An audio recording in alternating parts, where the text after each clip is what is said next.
जमुई में आरएलजेडी की विरासत बचाओ नमन यात्रा है। आरएलजेडी के राष्ट्रीय अध्यक्ष उपेंद्र कुशवाहा जमुई में प्रेस कॉन्फ्रेंस कर रहे हैं। सीधे लिए चलते हैं।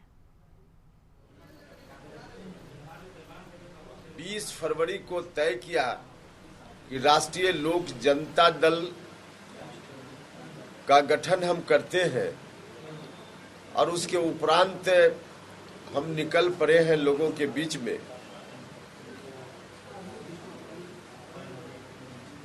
20 फरवरी और उसके एक दिन पहले बिहार की जिस राजनीतिक परिस्थिति पर चर्चा करके हम लोगों ने पार्टी का गठन किया, वह परिस्थिति दिनानुदिन और गहरी होती जा रही है।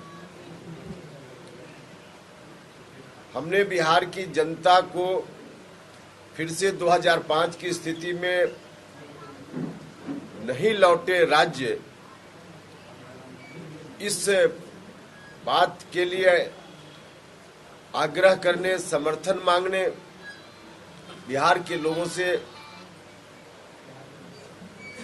हम इस काम से, इस यात्रा में निकले हैं। लेकिन उस दिन और आज की परिस्थिति में भी बहुत अंतर है। जो आशंकाएं थी और गहरी हो रही है। 2005 के पहले जिनका शासन बिहार में चल रहा था, हत्या, अपहरण, लूट, बलात्कार की घटनाएं रोजमर्रे की घटना बन गई थी। अब फिर से वही दिन वापस होता हुआ दिख रहा है। अब पटना में आज भी एक छात्र के अपहरण की खबर है और शिक्षक हैं उस छात्र के पिता, उनसे बड़ी राशि फिरौती के रूप में मांगी गई है। उस विद्यार्थी के व्हाट्सएप मैसेज, उस विद्यार्थी के मोबाइल से ही व्हाट्सएप मैसेज भेजा गया है। अब इस तरह से फिरौती के लिए बच्चों का अपहरण फिर से शुरू हो गया है। अभी 2-4 दिन पहले आप सब लोगों ने देखा होगा कि एक डॉक्टर का अपहरण हुआ। तो हर तरह से लॉ एंड ऑर्डर का सिचुएशन रोज बिगड़ता जा रहा है। इसलिए हमने कहा कि 20 फरवरी के बाद और ज्यादा ही स्थिति बद से बदतर होती जा रही है, जो हम सब लोग देख भी रहे हैं। हत्या तो हर जगह इस तरह से हो रही है जैसे कोई अंकुश हो ही नहीं प्रशासन का।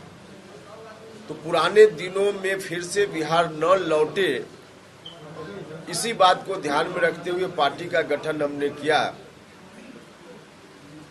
और जिस विरासत को बचाने की बात हम कर रहे हैं, यह विरासत नीतीश कुमार जी के हाथों में थी अभी के पहले तक, लेकिन पूरी विरासत को नीतीश जी ने राष्ट्रीय जनता दल के हाथों में सौंपने का निर्णय ले लिया और तब से ही स्थिति बिगड़ने लगी है।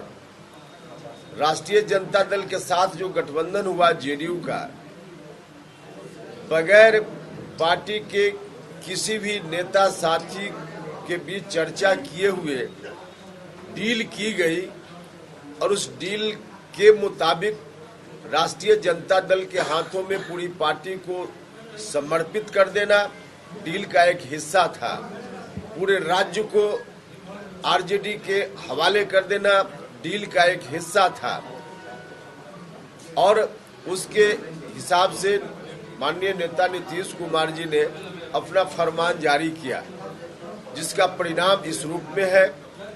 बिहार के लोगों को यह बात कभी नहीं पसंद हो सकती है, चाहे जो कुछ भी हो जाए, लेकिन उस कथित डील के अनुकूल नीतीश कुमार जी के फरमान के हिसाब से बिहार को फिर से उन्हीं हाथों में सौंप दिया जाए, बिहार के लोग कभी इसको पसंद नहीं करेंगे।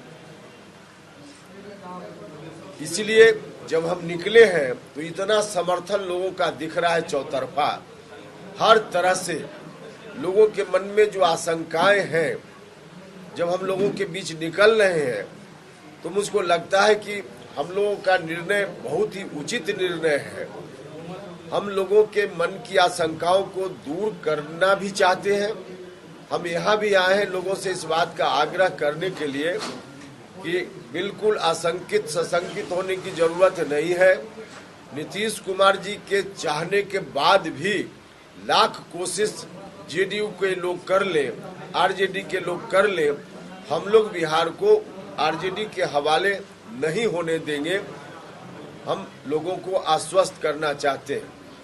इस यात्रा के माध्यम से लोगों के बीच हम इसी काम से जा रहे हैं। हमने 28 फरवरी से यात्रा की शुरुआत की है।